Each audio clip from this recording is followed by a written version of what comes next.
सब गोपी बोली अब वापस चलो, किशोरी जी श्रम है रहे हो, आज हमने एक और अपराध कर दियो, किशोरी जी और ले आए संग में। सब गोपिन को संग लेकर के श्यामाजू को जैसे ही पार करवे के काजे जान लगी, अटारी पे चढ़ करके देखी तो महाराज यमुना जी में एक भी नौका नहीं है, दूर दूर तक कोई भी मल्हा ना दिख रहा है पार करवे वारो। किशोरी जी ने पूछी कहा भयो? बोले अरे श्यामाजू आज तो बड़ो विचित्र भयो। बोले कहा? बोले एक भी नौका ना है, एक भी पार करवावे वारो मला ना खड़ो, कैसे जाएंगी हम? अभी तो बहुत दूर है बरसानो, यहाँ तो वृंदावन जामेंगे, फिर वृंदावन से आगे जामेंगे, अरे बहुत समय लग जाएगा। आज तो ब्रजमानु जी बहुत डांटेंगे, कीर्ति मैया बहुत मारेगी, कहां लेके गई छोरी है, कैसे जामे पल्ली पार? किशोरी जी बोली एक बार और चढ़ के देखो, शायद कोई मिल जाए। गोपी गई अटारी पर चढ़ करके दूर दूर तक दृष्टि घुमा करके देख रही हैं, लेकिन एक भी नौका नहीं, एक भी मल्हार नहीं मिला। इतने में ही दूर नेक सी नौका, और वह नेक सी नौका में बटुआ से कन्हैया, छोटे से लाला, अरे बैठे बटुआ से मोड़े के। हमारे यहां ब्रज में बटुआ से मोड़े को मतलब बहुत मलूक। कोई बालक जन्म ले तो सब देखवे जामे, अरे कैसा लाला? बोले ऐसा हो बटुआ से मोड़े को। बटुआ कहते के?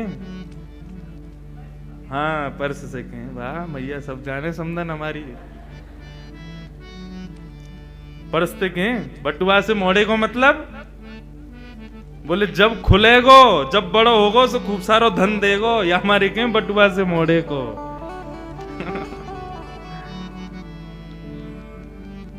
अरे दूर एक छोटी सी नाव दिख तो रही, नेक सी नाव, और वहां में नेक सो लाला।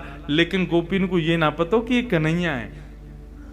ठाकुर जी को तो पता चल गई श्यामाजू बैठी हैं, उनको यमुना पार करनी है, याचना कर रही है नौका की। तो ठाकुर जी तो बढ़िया बगलबंदी पहन करके, सिर पर स्वाफा बांध करके, ऊंची धोती पहन के, पामन में कड़ूला बांध के, हाथन में सुंदर पाजेब, हाथन में कड़ूला पहन के, करधनी बांध के ठाकुर जी पधारे। और नेक सी अपनी नौका, नेक सी छोटी सी ऐसी बिल्कुल, और वह वहीं के वहीं घुमा रहे हैं, वहीं वहीं चला रहे हैं। अरे श्यामाजू एक नौका दिख रही है, वह नौका में नेक सो बटुआ सो एक छोरा बैठो है, दिख तो रोना है, कारी कारी रात में बागु मोह कैसो है, कारो सोई है कोई। किशोरी जी बोली अब पार तो करनो, और कोई साधन तो है ना, यमुना जी में कूद के तो जाएंगी ना, सबरी भीज जाएंगी, भाई को बुलाओ। अरे ओ मला के इतकुआ, मैं ना आ रो, मना कर दे। अरे ओ नेक से लाला, नेक अपनी नाव को लेके आ, मैं ना आ रहा हूं, पहले तमीज से बुला। मला को दिख रहा हूं मैं तो, तू जाने में कौन हूं? मैं कोई ये यमुना पार करवावे वारो ना हूं, मैं कोई मला ना हूं, मैं कोई नौका बिहार यहां कर तो डोलू ना हूं। अपने बाबा के पैसानते अपने काजे नौका बनवाइए छोटी सी, इतनी बड़ी है जहां मैं यहां आ सकूं, अपने बिहार के काजे बनवाई, मैं कोई मला थोड़ी हूं।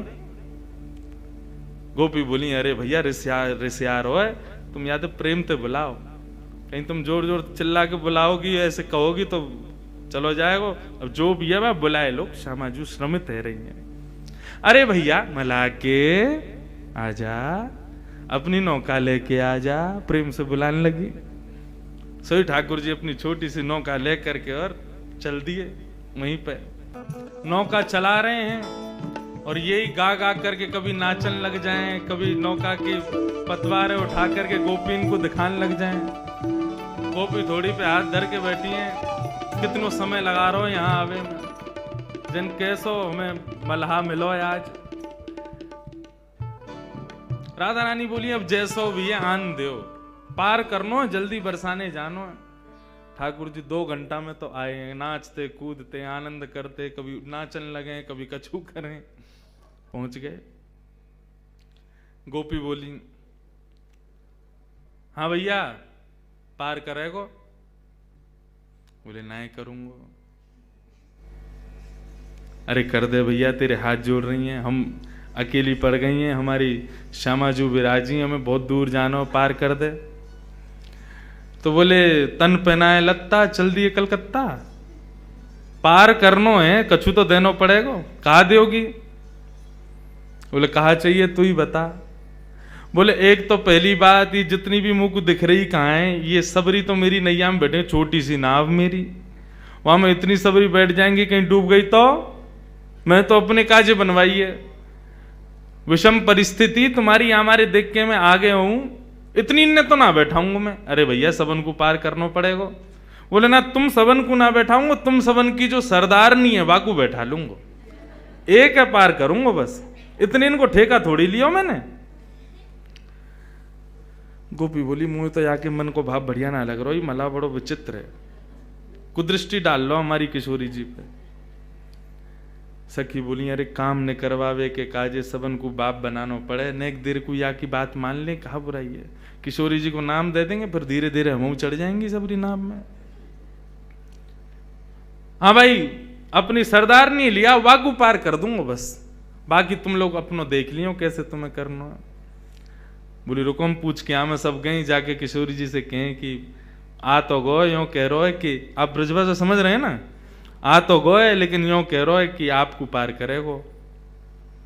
किशोरी जी बोली मैं अकेली नहीं जाऊंगी, जन कौन है कहाँ को है कैसो है। बोले वो तो हमें पता है, लेकिन किशोरी जी अब मान जाओ, कब कैसे जाएंगे इतनी रात में, दूर दूर तक कोई नौका ही ना है, यमुना जी तो पार करनी है ना, आप कृपा करो।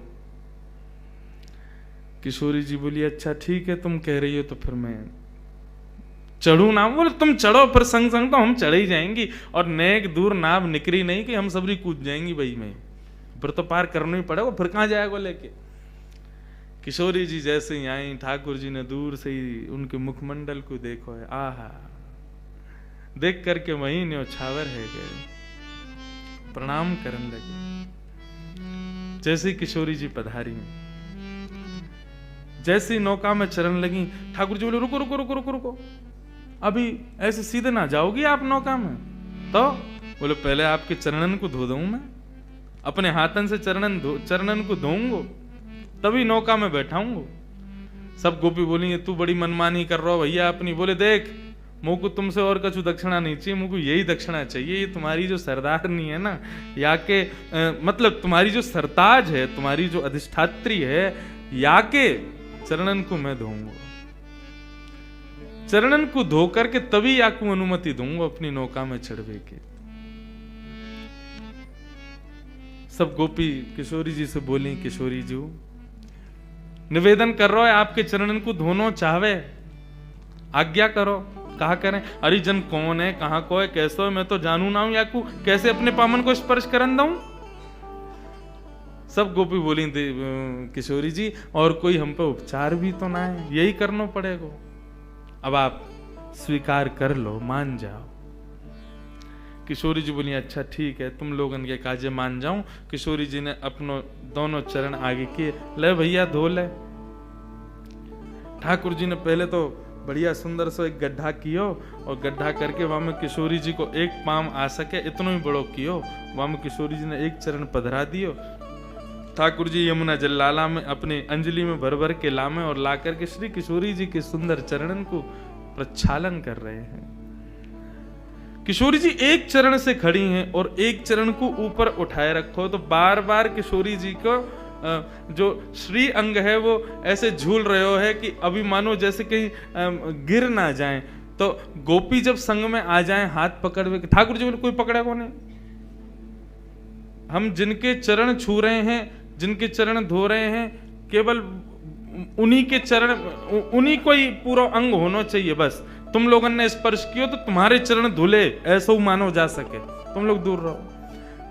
ललिता विशाखा बोली अरे शर्म ना आ रही तो पता हो कौन के पाम धो रहा है, एक पाम ते खड़ी है, एक पाम देख ऊपर कर रखो, कितनो श्रम है रो उन्हें। सो ठाकुर जी ने अपना दूसरा हाथ बढ़ा करके जो किशोरी जी ने अपना पाम उठा रखो वाके नीचे अपने हाथ लगा दिए, एक हाथ से प्रक्षालन कर रहे हैं और दूसरे हाथ से दूसरे चरण को किशोरी जी को अपने हस्त कमल पर लेकर के बैठे और बोले हे किशोरी जी आप गिरोगे नहीं, घबराओ मत, आप दोनों वरदहस्त मेरे शीश पर रख लो और खड़ी है जाओ। किशोरी जी ने अपने दोनों वरदहस्त ठाकुर जी के सिर पर रखे हैं, एक चरण को धो रहे हैं, दूसरा चरण हाथ में ले रखो है। आहा, नंद सुत मन मोदकारी विरह सागर तरण। ऐसे किशोरी जी के चरणार विंदों का प्रक्षालन कर रहे हैं ठाकुर जी। सब गोपियां देख रही हैं, ठाकुर जी चरण धो रहे हैं। चरण धोने के बाद ठाकुर जी अपनी अंजलि में किशोरी जी के चरण जल को भर के आकाश में उड़ाते हैं, तीनों लोग पवित्र हो जाएं, मेरे सबरे जितने भी हैं पितर सबरे मुक्त रह जाएं। ऐसा अनुभव करा रहे हैं उन गोपियों को। सब जगह प्रक्षालन करके ठाकुर जी किशोरी जी को हाथ दें, आओ विराजो हमारी नैया में। किशोरी जी जैसे ही विराजन लगी, इतने में ही सब गोपी भी आने लगी। ठाकुर जी, तुम कहां चली आ रही हो सबरी? मेरी नैया में इतनी जगह ना है कि तुम सबरे बैठो, केवल श्यामाजू विराजेंगी, आपकी जो सिरमोर हैं यही विराजेंगी, और कोई कुछ जगह ना है मेरी नैया में। सबरी सखी बोली, अरे अरे भैया, नेक दूर की तो बात है, नेक माँ को पार करनो है, इतनी सी देर के काजे काई को नाटक करे। और महाराज लपक लपक करके सबरी गोपी चढ़ गई। एक दो तो ठाकुर जी की गोद में ही बैठ गई, जगह ही नहीं वहां में। कोई नीचे बैठी है, कोई कहीं बैठी है, कोई लटक के बैठी है। एक दो ठाकुर जी के ऊपर बैठ गई। ठाकुर जी दे धक्का, अब ही गिर दूंगा यहाँ पे। मेरी नेक सी नैया वहां में सबरी बैठ गई है चढ़ चढ़ के।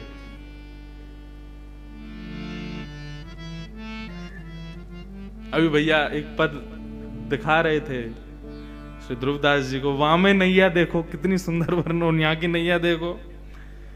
ये पहलो नौका विहार है, बाकी बात तो फिर बहुत सुंदर सुंदर नौका आई, वहां में ठाकुर जी आनंद कर रहे हैं, वो सब है। लेकिन हमारे ब्रजवासी ब्रज के भाव सो तो ऐसो ही बता मैं। नेक सी नौका में सबरे बैठ गए। अब ठाकुर जी नौका चलाना शुरू किए। जैसी नौका नेक दूर गई अपने स्थान से, नेक दूर जाते ही ठाकुर जी तो उबासी लेने लगे जोर जोर की।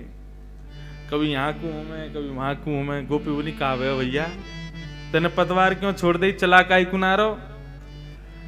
बोले, वो कहा मुंह को भूख लग रही है बहुत जोर से, और जब तक मुंह को भोजन नहीं मिलेगा तब तक मैं आगे नौका कैसे लेके जाऊं। गोपी बोली, अब या बीच भंवर में तो को भोजन कहां तिला में? बोले, तुम सबन पे जो ये मटकी रखी कहाँ है, तुम्हारा घी दूध दही कछु बिको ना है ना, लाओ खोल खोल के सबरे धरो मेरे आगे। पहले पेट पूजा हो गई, तभी मुंह में बल आवेगा, तभी नौका चलेगी। अकेली नौका छोटी सी मेरी, बाकू तो मैं कैसे चला लूं, बा में तुम सबरी बैठ गई हो मोटी मोटी सी, तो फिर कैसे चले आगे? कछु खवाओ पहले मुंह को। सब आनंद भी ले रही हैं। सबन ने अपनी अपनी मटकी खोल दी। बोले, बिको तो कछु है ना है, चलो यही धर दो जाके सामने। हाँ, कहीं पतो चली पल्लंगू पहुंच गए होके कछु द्रव्य दो तो हम कहते हो देंगे, हमने दही तो दे दियो तो है। सबन ने खोल खोल के ठाकुर जी के आगे धर दियो। ठाकुर जी टेढ़ी सी नजर करने लगे।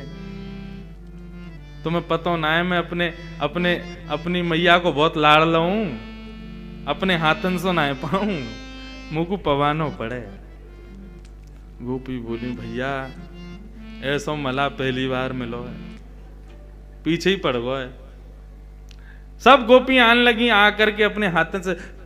ठाकुर जी बोले, तुम में तो बदबू आ रही, तुम सबरी हटो, तुम्हारे हाथन से नहीं पाऊंगा। तो बोले, वो जो बैठी कहाँ है सामने गौर वरण, उनके हाथन से पाऊंगा। गोपी बोली, अब फेंक देंगी जमुना जी में, जो मन में आ रहा हो सो करते जा रहा हो, उनके चरण धो ले, उनके हाथे सिर पे धरवा ले, सब कामन न कर रहा हो, अब यूं करो उनके हाथन से पाऊंगो। ठाकुर जी बोले, तो फिर नहीं पाऊंगा। बोले, मत पावे। बोले, तो ठीक है, फिर हम सो रहे हैं, अपने आप चला लियो नौका को। सब गोपी बोली, कहा करें भैया, ये तो ऐसे माने को ना है, या को तो नवनीत चाहिए, और श्री किशोरी जी के हाथन से ही पावेगो। आहा,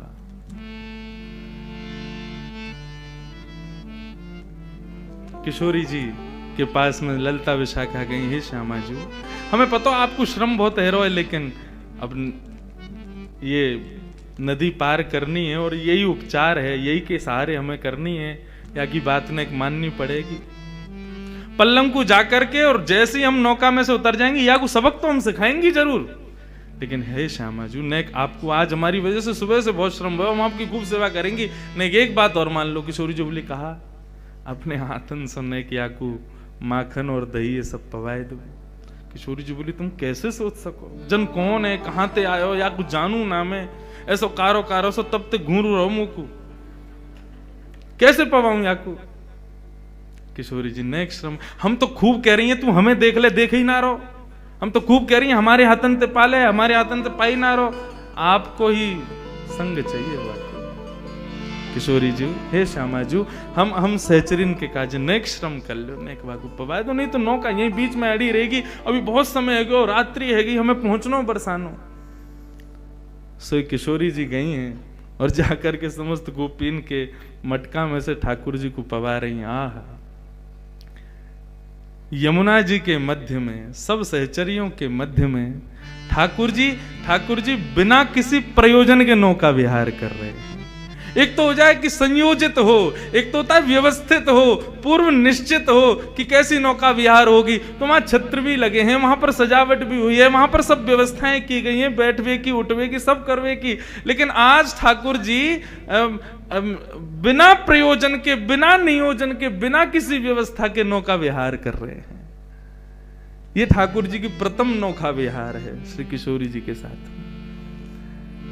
यमुना जी के मध्य में छोटी सी नौका में, सहचरियों के मध्य में पूर्णिमा को चंद्रमा दोनों में प्रकाश डाल रहे हो है, ऐसा प्रकाश प्रकट है रहे हो है, वह प्रकाश से ही श्री यमुना जी को श्रृंगार है रहे हो है। और श्री किशोरी जी अपने हाथन से ठाकुर जी को माखन पवाए रही हैं, दही पवा रही हैं और युगल विहार कर रहे हैं दोनों।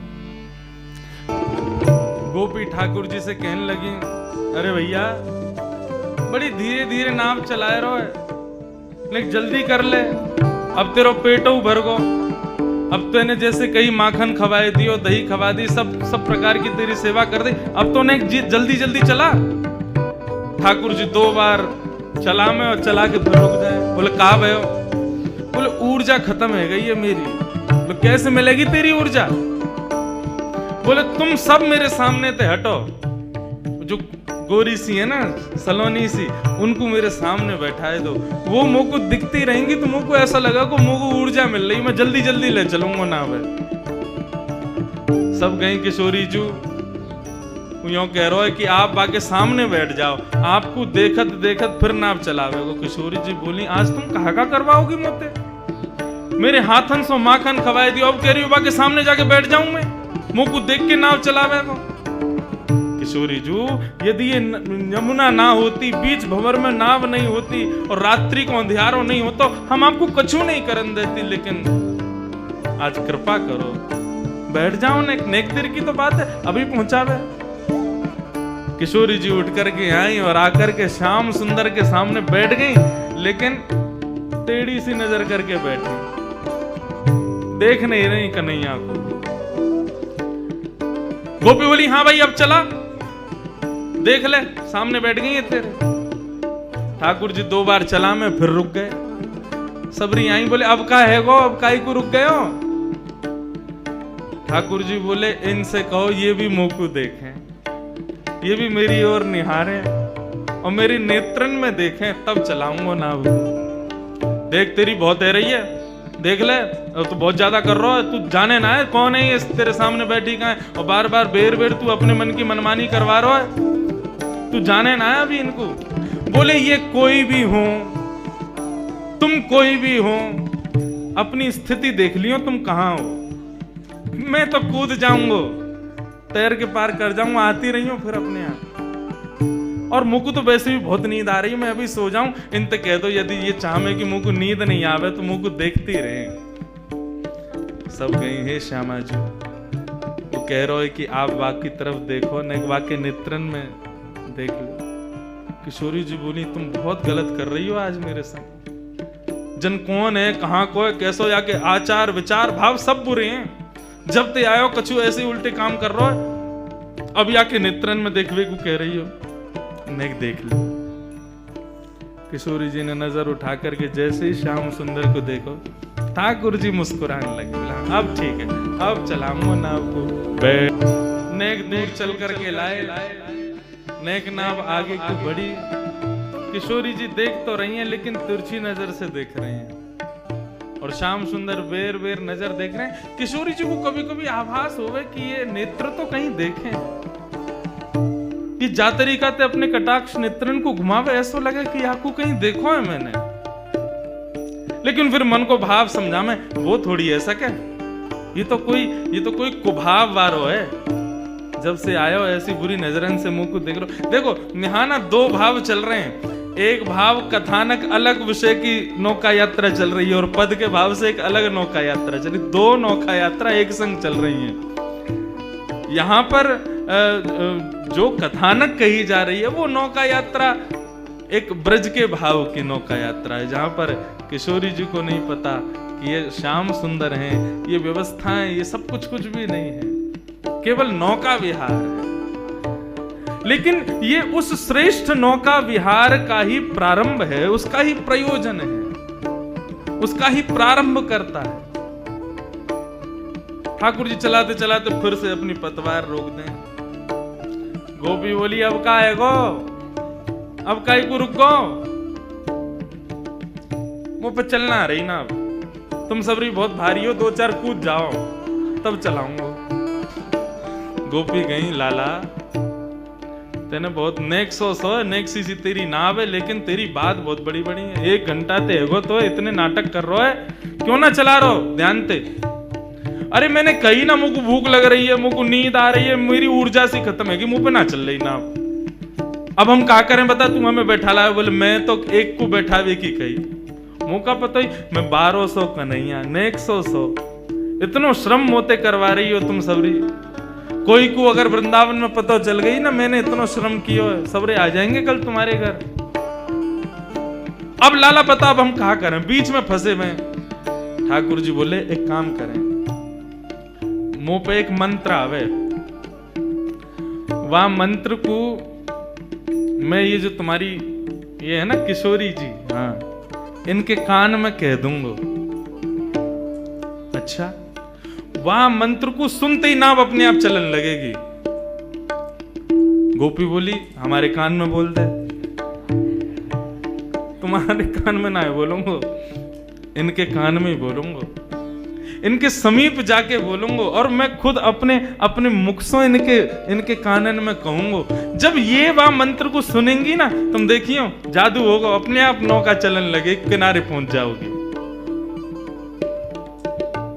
गोपी गई, किशोरी बोली अब कछु ना मानूंगी मैं, 1 घंटा ते है तुम्हें, कभी कछु कभी कछु कभी कछु, अब कहा है। किशोरी जी वो एक बात कह रहा, बाकी ने एक बात सुन लो। बोलो सुना ना, ना कान में कहेगो, कान में मेरे समीप आवेगो, ने कर ले। किशोरी जी बोली तुम लोग बहुत अनधिकारी चेष्टा कर रहे हो, तुम सबन के सहचरत्व को कहा है गए हो। जो मेरे सामने छोटे छोटे कीड़ा भी आ जा मैं कभी, तो तुम वाकू भी एक श्रम मान करके दूर कर दे हो। आज ये अनजान को मेरे समीप क्यों ला रही हो। सब सहचरी बोली हमें ऐसा पता होती कि ऐसी व्यवस्था अव्यवस्थित रह जाएगी, हम कभी ना करती किशोरी जी, लेकिन केवल अभी मरता कहां ना करे, ऐसी स्थिति में पड़े कि हमें करना पड़ेगा। हे श्री जी, हे श्यामा जी, आपके चरणन में बार बार प्रणाम करके कह रहे हैं, यदि आके मंत्र बोलवे तो नैया पार है जाए, हम 2 मिनट में उतर के हमें जल्दी बरसानो लेके जानो, आपको हमें चिंता है रही है, अम्मा बाबा आपकी प्रतीक्षा कर रहे होंगे। किशोरी जी बोली और कोई उपचार ना है, समीप आके कान में ही बोलेगा। बोले हाँ मेरे ही बोलेगा। बोले हम बे। ललता बोली मैं तो तब ही बैठी हूँ, मेरे पाम धो ले, मेरे हाथन सो खा ले, मुंह को देख ले, मेरे कान में बोल ले, मुंह को तो घास ना डाल रो, मुंह को तो देखे भी ना है। किशोरी जी बोली अच्छा कहो बासे आए को कहे को कान में। ललिता विशाखा बोली लाला चल, किशोरी जी बुला रही हैं और जल्दी ते मंत्र बोल दे, और एक क्षण में मंत्र बोल के दूर रह जाइयो, कहीं चिपक जाए वहीं बोलने लग जाए ना, फेंक देंगी तो जमुना जी में। हाँ हाँ बस नेक बोलूंगा, नेक बोलते ही दूर रह जाऊंगा। सबरी लेकर के गई नेक सो कन्हैया। किशोरी जी देख रही जन पतो ना कौन है, कहाँ ते आयो, कहा करवे में लग रहा है। किशोरी जी ने मुंह फुला करके कान अपनो आगे कियो, बोल ऐसे नहीं प्रसन्नता में सुनो, मंत्र है सिद्ध कियो मेरे बाबा ने, वाकू प्रसन्नता से सुनोगी तो ही फलीभूत होगो। किशोरी जी मुस्कुराने लगी, अच्छा भैया बता दे, कान में बता। ठाकुर जी समीप जा रहे हैं और समीप जाकर के कान में मुख स्पर्श करा करके, हे कृष्ण मनोहारिणी हे वृंदावनेश्वरी, हे कृष्ण मनोहारिणी। जैसे ही कृष्ण मनोहारिणी बोले हैं, श्री किशोरी जी को रोम रोम प्रफुल्लित है गयो, पूरा अंग झंकृत है गयो, नेत्रन में अश्रुपात जैसे प्रकट है गए हो। मुखमंडल देखने लगी, कौन हो तुम? ठाकुर जी बोले मुझको नहीं पहचानी आप, सही सही बताओ कौन हो तुम? इतने में ही समस्त गोपांगनाओं के मध्य में, पूर्णिमा की चंद्रमा की छांव में, श्री यमुना जी के मध्य में, किशोरी जी के सन्मुख ठाकुर जी ने जैसे ही अपनी पाग उतारी है, घुंघराले केश प्रकट है गए, मोर पिछ प्रकट है गयो, गले में वनमाल प्रकट है गई, वंशी प्रकट है गई, त्रिभंग लली ठाकुर जी को रूप प्रकट है गयो। जैसे ही त्रिभंग स्वरूप किशोरी जी ने दर्शन कियो है, समस्त गोपियां चरणन में प्रणाम कर रही हैं। यमुना जी प्रकट है करके श्री लाल जी के, श्री किशोरी जी के चरणन में बारंबार नतमस्तक है करके वंदन कर रही हैं। और ऐसी प्रथम नौका विहार की शोभा प्रकट भई है। सब चारों ओर से मानो वृक्ष वल्लरी प्रकट है गए हों, सूर्य चंद्रमा आकाश में एक संग प्रकट है गए हों। ठाकुर जी और किशोरी जी की एक झांकी देखवे के काजे यमुना जी के सब जीव जंतु मानो बाहर आकर के श्री किशोरी जी के श्याम सुंदर के दर्शन कर रहे हों, ऐसा भाव प्रकट हुए।